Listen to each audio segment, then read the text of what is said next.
நமஸ்காரம். உண்ணப்புக்கு வாயை மறப்பாரைப் போலேன்னு ஒன்று சொல்லுவார்கள்.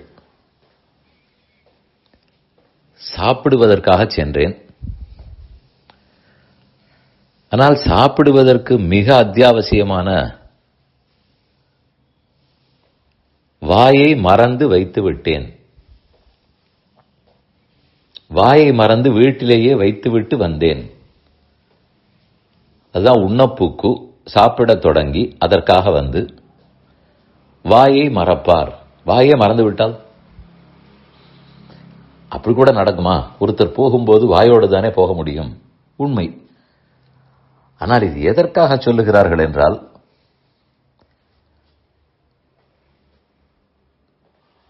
ஒன்றை செய்ய வந்தோ அல்லது ஒன்றை பற்றி பேச வந்தோ அதையே மறந்துவிட்டு வேறேதோ ஒன்றை விளக்கிக் கொண்டிருந்தால் அதை இப்படி சொல்லுவார்கள், உண்ணப்புக்கு வாயை மறப்பாரை போலே என்று. சொல்ல வந்த விஷயத்தை தானே சொல்ல வேண்டும். எதையோ பேசிக் கொண்டிருந்தால் ஒரு 2-3 இடங்கள் சொல்லுகிறேன்.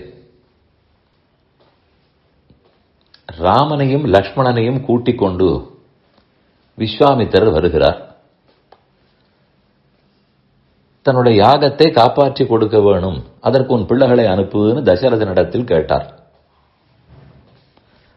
முதலில் அவன் மறுத்தாலும் சரின்னு அனுப்பி வைத்தான்.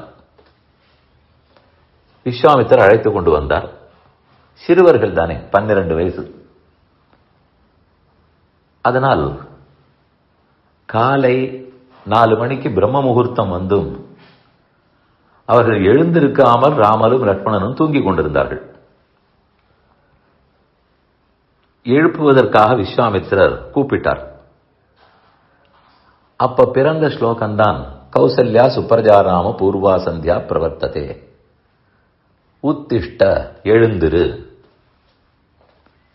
எழுந்திரு என்று எழுப்பத்தானே வந்தார். ஆனால் எழுப்புவதையே மறந்துவிட்டார். 4 மணிக்கு எழுப்ப தொடங்கினவர் மணி 6 ஆகியிருக்கலாம். இன்னும் முதல் வரியே சொல்லிக் கொண்டிருக்கிறார், கௌசல்யா சுப்ரஜாக, கௌசல்யா சுப்ரஜாக, கௌசல்யா சுப்ரஜா. கௌசல்யை உன்னை நன்கு பெற்றாள். கௌசல்யை பெற்ற ராமா, எழுந்திரு. விடிய போகிறது. உன் அன்றாட அலுவல்களை பார்த்தாக வேண்டும், அனுஷ்டானம் பண்ண வேண்டும். அதற்கு எழுந்திருன்னு சொல்ல வந்தவர் அதை சொல்லாமல் கௌசல்யை என்னமாக பெற்றாள், என்னமாக பெற்றாள், என்ன நோன்பு நோற்றாள்களோ இவனை பெற்ற வயிறுடையாள். இவனை பெறுவதற்கு அவள் என்ன நோன்பு நோத்தாளோ, என்ன தவம் இருந்தாளோ, இப்பேற்பட்ட பிள்ளையை பெற்றிருக்கிறாள்னு கொண்டாடி கொண்டே இருக்கிறார். இதுதான் சொல்ல வந்த விஷயத்தை மறந்து எதையோ பேசுவது. ஏன் அந்த மாதிரி ஆயிற்று? ராமனை கௌசல்யை பெற்றாள் என்கிறது அவ்வளவு உயர்ந்த விஷயம். அதை நினைத்து பார்த்தால் அவரால் தாங்க முடியவில்லை. அதனால் தான் அதையே திரும்ப திரும்ப சொல்லுகிறார்.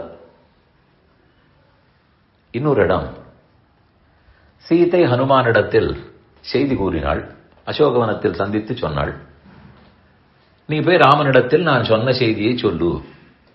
தனக்கு சீதை வருத்தமான திசையில் உள்ளாள், கஷ்டப்பட்டு கொண்டிருக்கிறாள். எப்போது யார் மீட்பார்கள்னு பார்க்கிறாள். ராமனுக்கே காத்திருந்தாள். அப்ப அது எவ்வளவு வருத்தத்துடனும் ஒரு பொறுமல், கோபம், துன்பம், இது எல்லாவற்றுடன் தான் பேச வேண்டும்.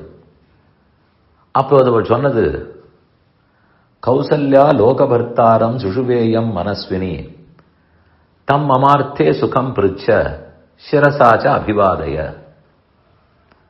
ஹனுமாரே, திரும்பி போய் ராமனை ஒரு முறை விழுந்து வணங்கும். எனக்காக வணங்கும். நீர் வணங்குவது எப்படியும் இருக்கட்டும், எனக்காக ஒரு தடவை நமஸ்காரம் பண்ணும். சுகமாக இருக்கிறீரா, நலமா என்று கேளும். பொருள் என்ன? இதுவரை என்னை வந்து காப்பாற்றவில்லையே, நலமா? இதுதான் கேட்க நினைத்தது. ஆனால் ராமனை வணங்குன்னு சொல்ல வந்தவள் கௌசல்ய பெற்ற ராமன், உலகத்தையே இவன் காப்பாற்ற வேண்டும் என்பதற்காக நோன்பு நோற்று தவமிருந்து கௌசல்யை பெற்ற ராமன். கௌசல்யா லோகபர்த்தாரம் சுஷுவேயம் மனஸ்வினி. இப்பேற்பட்ட பிள்ளையை பெறுவதற்கு தவமிருந்த என் மாமியார் எவ்வளவு தாராள மனது படைத்தவள். தனக்கு ஒரு பிள்ளை வேணும், தன்னை காப்பாற்ற வேண்டும்னு மட்டும் நினையாமல் உலகத்தையே காப்பதற்கு பிள்ளை வேணும்னு நினைத்தாள் என்று ஒரே அடியாக கௌசல்யை புகழ். விஸ்வாமித்திரம் அதேதான் செய்தார். இதோ மனாட்டு பெண் மருமகள் சீதை, அவளும் அதேதான் செய்கிறாள். ராமனை கௌசல்யை பெத்தாள்னு சொன்னவுடன் இவர்களால் தாங்கவே முடியவில்லை. அதனால்தான் தாங்கள் சொல்ல வந்ததையே மறந்து அதையே பேசுகிறார்கள்.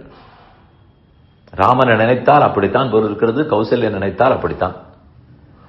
இந்த ரெண்டு உயர்ந்த விஷயத்தில் சொன்னேன். மற்றொன்று ஒரு அரக்கியை பற்றி கூறுகிறேன். அதுவும் விஷயம் இதுதான். லக்ஷ்மணன் காது மூக்கை அறுத்து விட்டான் சூர்பனகைக்கு. அவள் ஓடோடி தன் அண்ணன்களிடத்தில் ஜனஸ்தானத்தில் போய் புகார் பண்ணுகிறாள். ராமனும் லக்ஷ்மணனும் என் காது மூக்கை அறுத்து விட்டார்கள், ரத்தம் கொட்டுகிறதுன்னு தானே சொல்ல வேண்டும். அதை சொல்ல வந்தவள் மொத்தமாக மறந்து தருணோ ரூபசம்பன்னோ சுகுமாரோ மகாபலோ புண்டரீக விஷாலாட்சோ சீரகிருஷ்ணாஜினாம்பரோ, ஒரே கொண்டாட்டம். ராமனுடைய பேரழகுக்கு மயங்கி பேசுகிறாள். என்ன இளமையானவர்கள், என்ன அழகானவர்கள், என்ன மென்மையானவர்கள், என்ன பலசாலிகள், என்ன அழகான தாமரை போன்ற திருக்கண்கள், மாந்தோல் மரவுரி உடுத்து கொண்டிருக்கிற நேர்த்தி தான் என்னே. இதெல்லாமா சொல்லுவார்கள்? ரத்தம் கொட்டி கொண்டிருக்கும் போது ஆளுனுடைய அழகையா வர்ணிக்க முடியும்? ஆனால் ராமனை பார்த்தது அவ்வளவு தூரம் அவளை பாதித்து தான் ரத்தத்தோடு இருக்கிறோங்கிறது கூட மறந்து புகழ்ந்து கொண்டிருக்கிறாள். இதுதான் உண்ணப்புக்கு வாயமரப்பாரை போலே.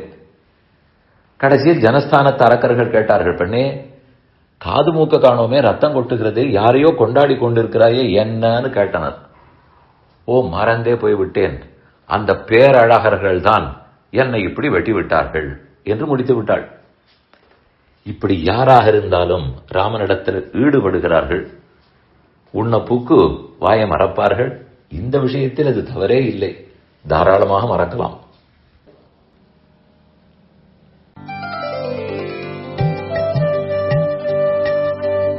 இந்த என் பணி ஆடியோவை உங்களுக்காக வழங்கியவர் வேலுக்குடி ஸ்ரீ கிருஷ்ணன் சுவாமி. இந்த ஆடியோவை தினமும் உங்கள் மொபைலில் பெற கிஞ்சித் என் பணி KINCHITENPANI என்ற ஆப்பை கூகுள் பிளே ஸ்டோரிலோ அல்லது ஆப்பிள் ஐ ஸ்டோரிலோ டவுன்லோட் செய்து கொள்ளவும். தினம்தோறும் இது போன்ற உபன்யாசங்களை கேட்டு மகிழவும்.